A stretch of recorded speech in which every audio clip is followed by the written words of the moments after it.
satu yang harus kita pikirkan, yang mengkanonkan itu adalah bapak-bapak gereja dan Paulus, di mana Paulus itu belum ada nubuat sebelumnya menjadi rasul atau otoritas untuk menyatakan bahwa itu adalah firman Tuhan dan bukan firman Tuhan. Gitu. Orangnya hilang, orangnya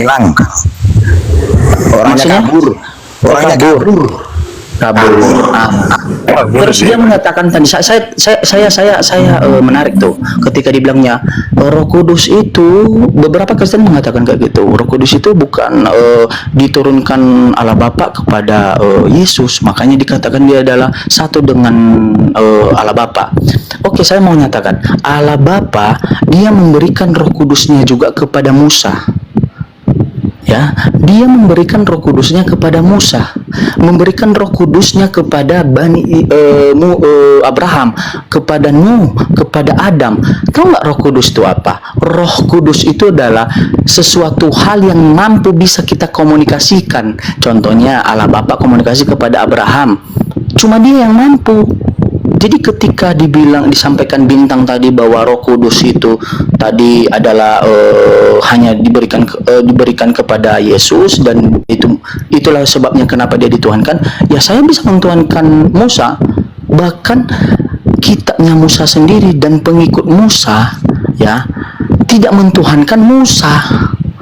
Jadi makanya agak rancu nih, kontradiksi nih dari perkataan-perkataan di perjanjian baru, di perjanjian lama. Oke, lalu dia mengatakan lagi tadi si Bintang ini, oh kamu rupanya kiblatmu adalah Taurat. Taurat itu kan ke Bani Israel. Oke, kalau itu Taurat adalah Bani Israel, lu jangan adakan perpuluhan. Lu jangan dasarkan semua ayat-ayat yang ada di Taurat itu untuk mendukung argumentasi bapak-bapak gereja di perjanjian baru. Paham nggak? Jadi dia nggak paham gitu. Kira-kira begitu, Bang. Iya, lanjut Ustaz Tata. Ya si munafik. Siapa? Muna siapa? Simonaro. Iya. Munaro. Dia itu kepanasan, dia pinginnya. Oh, kalau Jimen ini Kristen seharusnya debat dengan Islam, kok malah dengan saya gitu maksudnya. Itu argumentasi orang bodoh. Walaupun gini ya. Tunggu, Bang. Misalnya saya mau diskusi dengan Jimen, apa yang mau saya diskusikan? Wong ketika saya menyampaikan Bible, ya saya menunjukkan teksnya itu apa. Dia seorang nabi, penyampai firman, utusan, yang Tuhan itu adalah Bapa yang mengutus dirinya. Nah, sedangkan Bang Jimen juga menganggap kayak gitu. Terus mau debat apa saya dengan dia?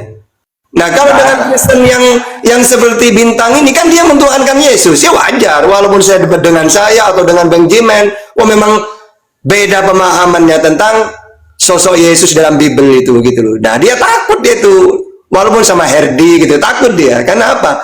Karena memang diserang pakai Bible-nya sendiri gitu loh. Yang mana pemahaman Bintang, Yesus itu Tuhan gitu itu. Dia tidak mau kalau bukan Tuhan. Loh, tidak bisa gitu. Kita harus pakai data. Makanya kalau lawan Jimen pakai data, ada berani dia itu gitu loh. Lanjut. Jadi kan Bang, saya di sini bukan menjadi sok pahlawan, maaf ya Bang. Saya maaf pahlawan di room ini, karena saya juga di room Kristen juga, Mikana. Saya sering di room Mikana juga, tapi kadang saya di-mute-kan karena ketika saya tampilkan data saya, Mikana bilang, itu kan persepsimu. Lah, Alkitabnya berkata gini, Nasnya berkata gini. Jadi kan tidak ada namanya diskusi yang baik. Saya kan kalau orang menyampaikan itu kan saya diam, saya menganalisa dulu, saya simak tuh. Lalu saya jawab, itu namanya diskusi yang benar. Tapi beberapa orang tidak paham apa itu arti diskusi. Belum selesai ngobrol, berargumentasi, udah dipotongnya di tengah jalan. Jadi dia tidak dapat poinnya saat itu. Selanjutnya, saya di sini bukan pahlawan. Seolah-olah saya di tengah-tengah atau saya dapat uang atau dapat gift. Enggak, saya tidak. Saya di sini mau menyampaikan kebenaran. Bahkan saya berapa ancaman masuk tuh di WhatsApp saya, nomor pribadi saya, mengatasnamakan gereja GBI, karena gereja saya GBI. Tapi ketika saya tanya sama pengurus GBI, bahkan mereka tidak tahu nomor saya gitu, mengatasnamakan bahwa tidak perlu kau lagi menjelaskan ketuhanan Allah Bapa dan Yesus bukanlah Tuhan. Penyampaiannya di WhatsApp, kalau tidak kami akan cari tahu keberadaanmu, kami bunuh. Loh, kalau mau membunuh kan di gereja kan bisa, saya kan gereja, bentar lagi saya mau gereja nih. kan harusnya datang tuh membunuh saya, atau diskusi offline.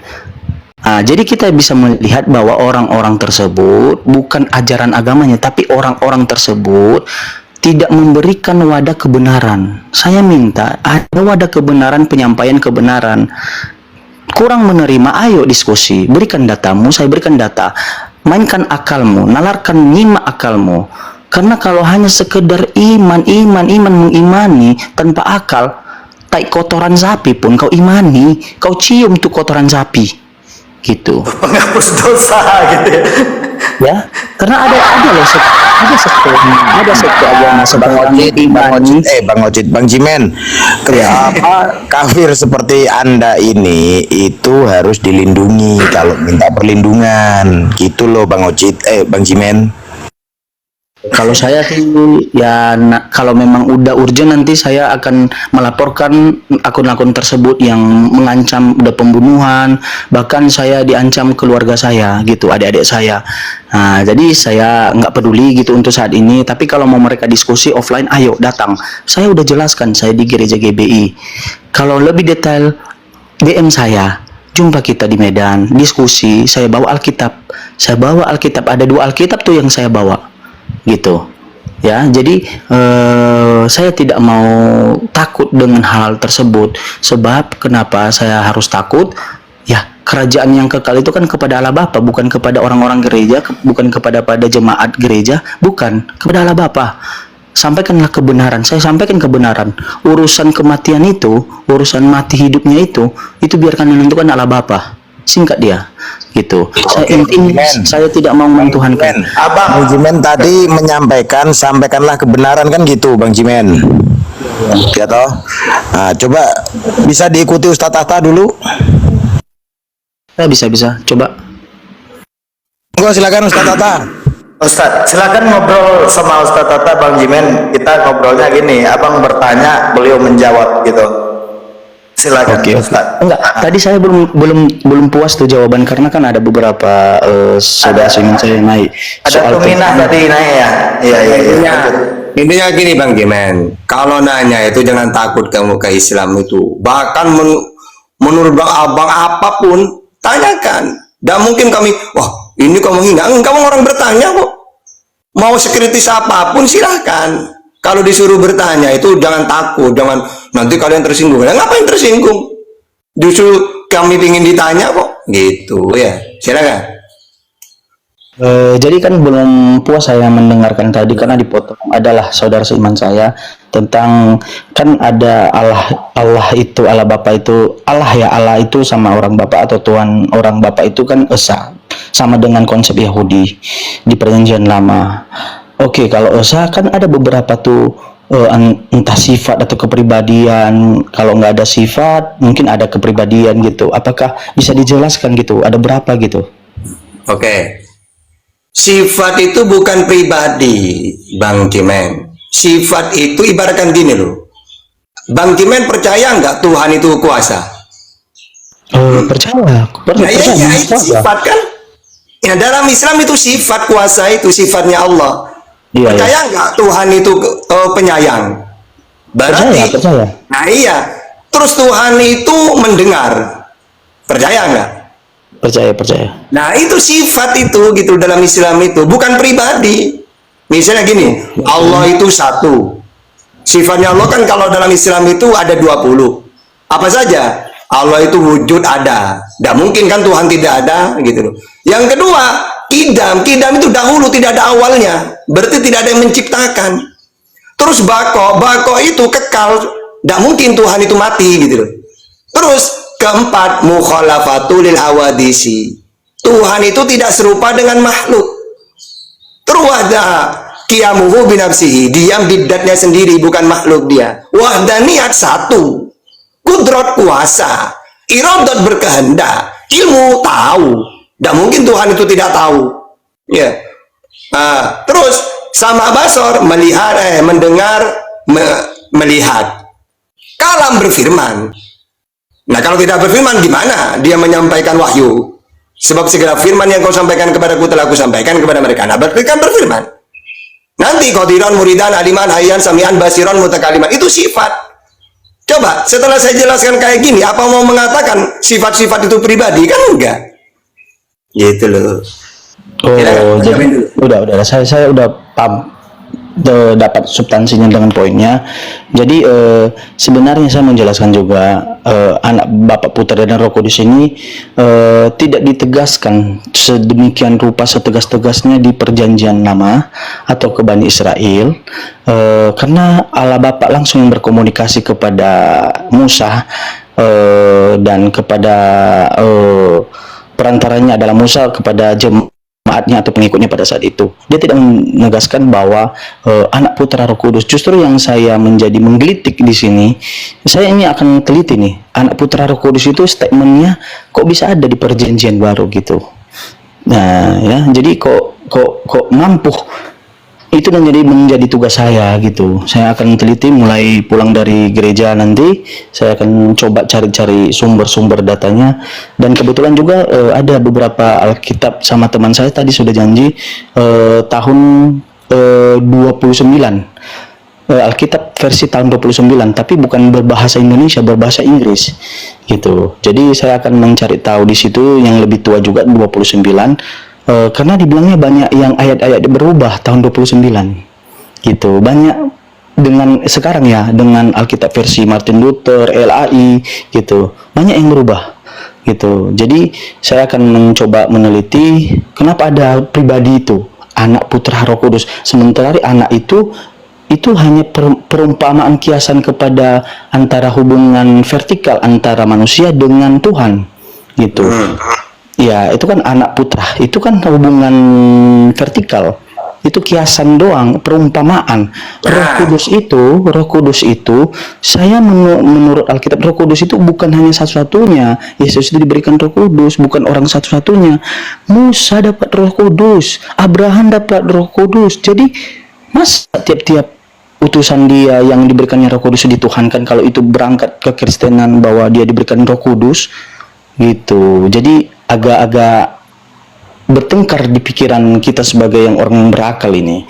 Jadi konsep Allah Bapa tadi yang menjadi Tuhan, dia mengutus Tuhan lagi gitu. Nah itu konsepnya yang salah sebenarnya gitu. Menurut saya gini loh Bang, kata-kata anak, nah, mereka kan menuhankan Yesus diantara karena anak Allah. Mereka gak tahu anak itu sebenarnya kalau sekarang di Islam hambanya Allah yang taat. Di mana saya bisa menyimpulkan atau manusia yang diberi kelebihan oleh Allah, pilihan gitu loh. Misalnya Allah mengutus nabi ini pilihan, berarti anak Allah kalau zaman dulu.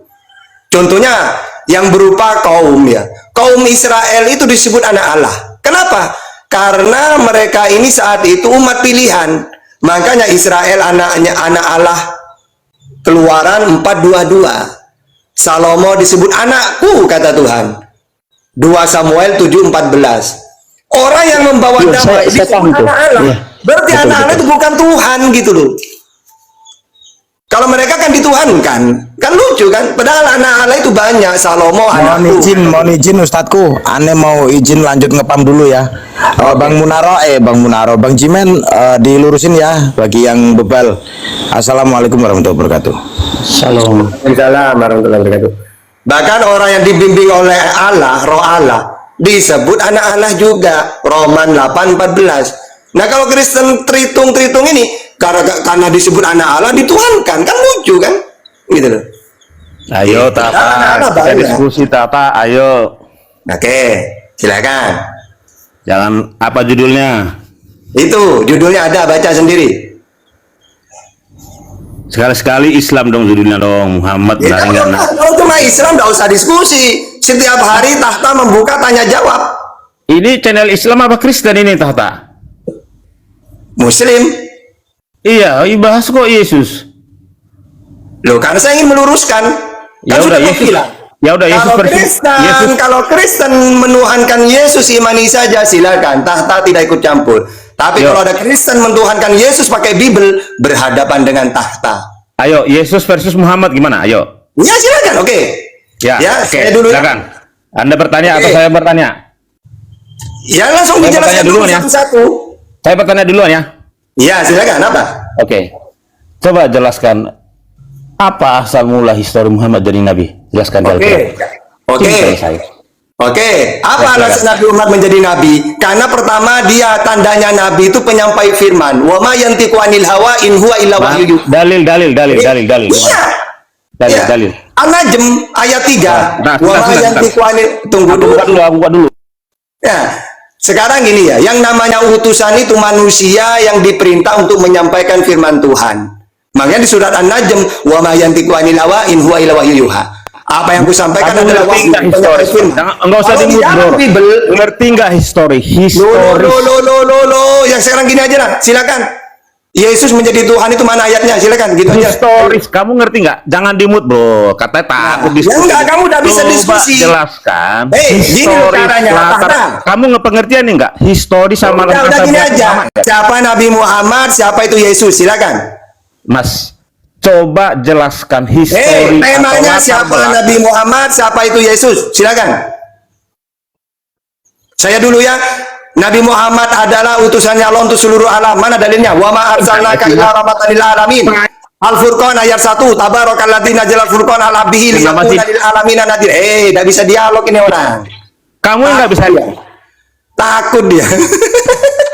Coba, aku bertanya, kamu malah Loh iya temanya siapa Nabi Muhammad, siapa itu Yesus. Nah sekarang saya menjelaskan Nabi Muhammad, kok kamu kepanasan? oh yaudah.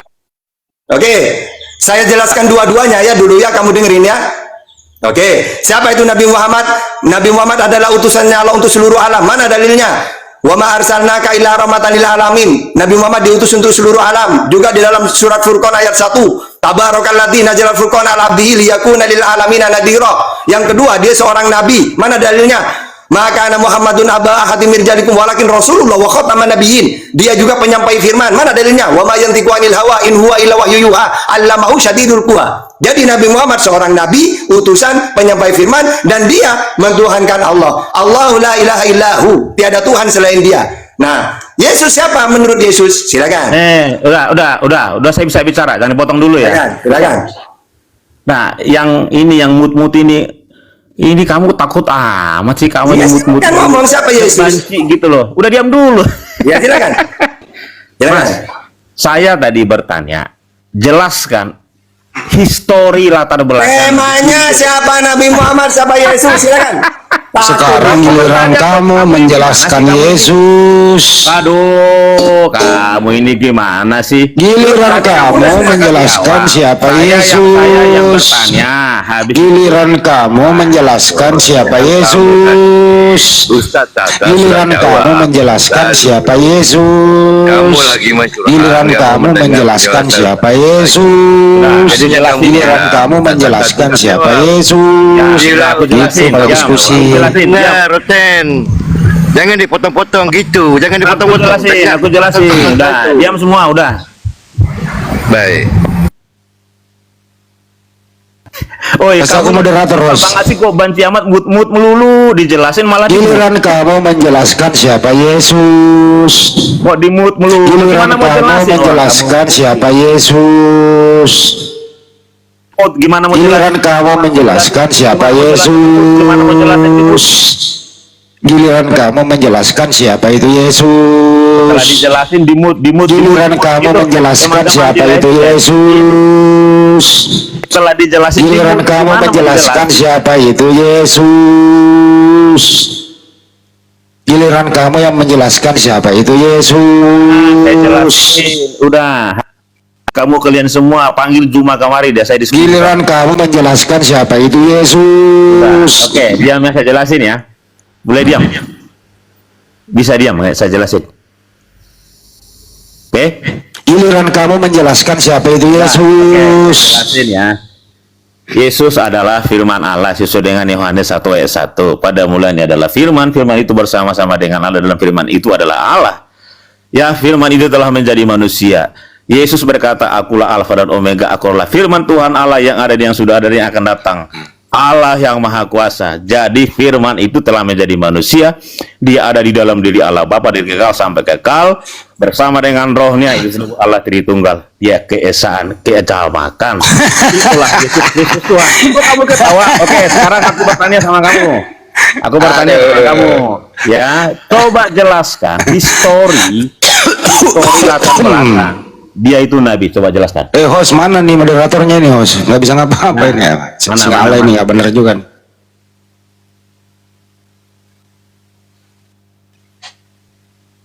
Ustaz Tata ngerti nggak yang dijelaskan Yesus atau bapaknya Yesus yang dijelaskan, Ustaz? Udah, kamu diam dulu, jelaskan. Silakan. Ayo, jelaskan. Oke.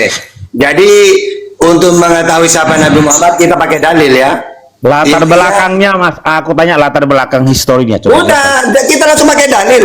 Nabi itu manusia yang diberi wahyu. Orang mau jelasin kamu lagi potong-potong. Kenapa itu? Dengar aja Ya, dulu. udah. Oh, si Allah mana ini moderator nih? Nggak bisa ngatur. Lek, kalau ya, dengar aja orang mau jawab. Bodoh Ya, kamu ini. silakan. Ya, jangan banyak. Oh, satu-satu ya. Nah, Lanjut. Bosan. ya, silakan. Oke. Jadi gini ya, untuk mengetahui sosok apakah nabi atau bukan, kita harus pakai dalil. Jadi pertanyaannya mana buktinya tahta dalilnya Yesus itu Nabi Muhammad itu nabi? Oke. Al-Ahzab 40. Maka Muhammadun aba ahadin Kies berapa? Kies berapa tuh? Kies berapa? Nih, Kies berapa? Nah. Kies berapa? Orang lagi ngomong, dengerin dulu. Silakan, Al-Ahzab Coba juga dalilnya, Kies berapa? 40. Al-Ahzab 40. Maka Muhammadun aba ahadim min rijalikum walakin Rasulullah wa khataman nabiyyin. Muhammad itu sekali-kali bukanlah bapak dia dari seorang laki-laki di antara kamu, tetapi dia adalah Rasulullah dan penutup para nabi. Ya, jadi Nabi Muhammad itu penutup para nabi, sudah jelas ya. Kies berapa tadi? Kies berapa? Kies berapa? Al-Ahzab 40. Oh, 40 ayat. 40. Al-Ahzab 40. Oh. 40, Kies 40 itu gimana? Al-Ahzab itu KS Al-Ahzab itu 33 ayat 40. Kok oh 33. Enggak usah kejang-kejang lah. Oke, sekarang di mana dalilnya Yesus itu nabi? Silakan. Diam dulu, kita bahas dulu 40 tadi, aku bacain dulu ya. Kamu gantian, sama-sama gantian. Oke, coba kamu baca sendiri, coba. Kamu takut kamu itu gimana Nah, sih? iya, kamu? Al-Ahzab coba kamu baca. Kan kamu minta dalil kan? Nabi Muhammad itu nabi, silakan, coba. Ya. Ya, QS 3340 ya. M ya, almarhum M itu bukanlah bapak dari seorang di antara kamu, tetapi dia adalah utusan Allah dan penutup para nabi. Nah, sudah. Itu lu moderator. Latar belakangnya mono, dia dipilih. Udah, sekarang mana dalilnya Yesus Tuhan? Mana Ingat latar ya. belakangnya? Oke, sudah. Pertanyaan balik. Ya, kalau Yesus itu Tuhan, Kamu yang ngerti nggak namanya sih Tuhan pertanyaan? itu, oke, yang namanya Tuhan itu berbuat apa-apa dari dirinya. Apakah Yesus bisa berbuat apa-apa dari dirinya sendiri? Silakan. Tata, aku bertanya. Takut dia, takut Histori. dia. Udah takut dia. Katanya Tuhan. Enggak, saya mau tahu. Ustaz Tata Tuhan lagi itu bertanya. kuasa nggak? Silakan lagi bertanya, Ustaz. Oh, ini gimana? Ini nggak berdiskusi. Diskusi. Ustaz lagi silakan, Ustaz. Oke, kalau Silakan, kamu Pak. nanya ke saya kan temanya Nabi Muhammad dengan Yesus, maka betul. saya jawab dua-duanya bisa saya. Siapa itu Muhammad Tata? Seorang Nabi utusannya Allah. Al-Ahzab 40. Siapa itu Yesus Tata? Nabi juga. Markus 4 ayat 6 sama kan? Pertanyaan saya. Silakan Ustaz Tata lagi bertanya, giliran Ustaz Tata lagi. Belakangnya histori. Oke, di mana? Dalilnya Silakan. Yesus itu Tuhan. Ayo. Histori. Oke. Ustaz, giliran Ustaz Tata lagi bertanya. Ulangi lagi, Ustaz. Nah, sekarang karena Waduh, Yesus pertanyaan menurut saya kamu nggak Tuhan, dijawab. sekarang menurut kamu Yesus itu Tuhan, mana dalilnya? Silakan. Ya, silakan kamu lagi yang jawab. Jawab dulu pertanyaan saya, Hendy. Maksud aku jawab pakai dalil. Bukan udah dijawab tadi itu loh. Kamu nggak punya kuping ya? Kamu nggak punya kuping mendengar ya? Dikasih ayat. Gimana sih? Astagfirullah, ini orang. Udah dijawab loh pakai dalil tadi. Histori, tahu nggak histori? Nah, itu histori di bawah no. Sekarang historinya ya, udah itu Udah, histori. ada histori di bawah tuh. Itu histori di bawah. Tanpa kamu kita bisa kajian kok. Iya, lucu. Nggak bisa diskusi dia. Yang diskusi itu kita tuh biar tidak imani saja, kita itu harus menampilkan dalil gitu loh. Kalau dia nabi ya nabi, mana dalilnya? Kalau Tuhan ya Tuhan, mana dalilnya gitu. Ini enggak. Kalau diskusi itu kamu bertanya, orang menjawab. Kalau kamu punya ilmu, menyanggahlah data yang dibawa itu. Kan begitu diskusi. Gitu ya. Nah, kalau udah kamu menyanggahnya, ya biarlah netizen menilai, gantian bertanya. Itu namanya diskusi, itu namanya toleran gitu loh.